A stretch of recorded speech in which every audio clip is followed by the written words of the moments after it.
સરખેજમાં જૂથ અથડામણની ઘટના સામે આવી। હુસૈની બેકરી વિસ્તારમાં જૂથ અથડામણ, પોલીસના ઉચ્ચ અધિકારીઓ પણ સ્થળ પર પહોંચ્યા। જૂથ અથડામણમાં 3 વ્યક્તિઓ ઇજાગ્રસ્ત થયા હોવાના અહેવાલ પણ મળી આવ્યા છે।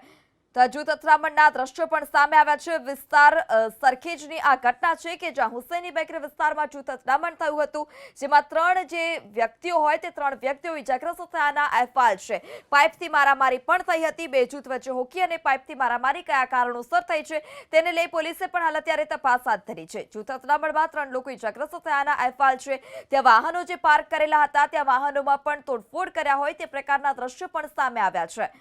તો આ ઘટના અમદાવાદના સરખેજ વિસ્તારની કે જ્યાં જૂથ અથડામણ જોવા મળ્યું, જ્યાં એક મોપેડ હતું તેને પણ નુકસાન પહોંચ્યું છે। જે પાર્ક કરેલી કાર હતી તેના પણ કાચ તોડી નાખવામાં આવ્યા છે।